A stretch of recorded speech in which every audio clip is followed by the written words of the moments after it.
Hi, this is Paul from the Pond Guy, here to talk about floating fountains.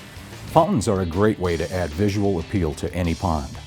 Not only do they provide an eye-catching display, but the tranquil sound of the water splashing on the pond's surface creates a relaxing atmosphere.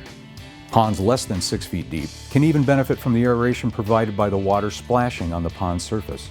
Decorative fountains feature a floating motor that rests on the pond's surface, and a control panel with a timer that allows you to configure when the fountain turns on and off. Mooring lines anchor the fountain to your pond's shore, preventing the fountain from drifting and giving your fountain flexibility with changing water levels. When selecting the perfect fountain for your pond, there are a few things that you need to determine. First, choose a spray pattern that best complements your pond.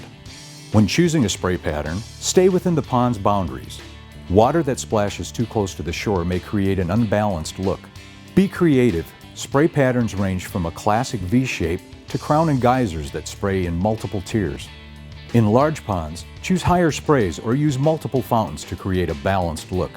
If you're not sure which spray pattern to use, fountains like the Pond Guy half horsepower Aqua Stream include 3 spray options that can be swapped with a quick change of a nozzle.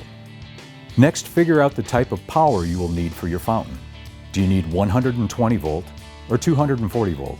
Typically, the size of the spray pattern chosen will ultimately determine the horsepower of the motor and the type of power that you'll need for the fountain. Fountains come with their own control panel, which will need to be installed near the pond's edge. If you do not already have power installed, you'll need to have a licensed electrician supply power to the fountain's control panel. Next, determine where the viewing area will be located in conjunction to the fountain.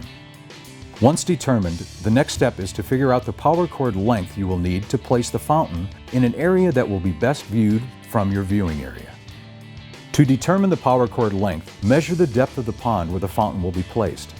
Add it to the distance from the fountain to the control panel. Take note, power cords need to drop to the bottom of your pond and follow the pond's contour back to the shore. This will avoid unnecessary tension to the power cord and keep the cord away from swimmers and rafts, or in larger lakes, boats and other watercraft. Once the power cord reaches the pond's shore, it should be buried in the ground to the control panel, preferably in conduit for protection and for easy removal during winter storage. Once you've selected the perfect fountain, by adding lights, you can create a beautiful nighttime display. Keep in mind that the further away the fountain is from the viewing area, the more lights you'll want to use. Also, wider spray patterns will require more lights to fully illuminate the spray. For more expert tips, visit us online at thepondguy.com or give us a call at 866-POND-HELP.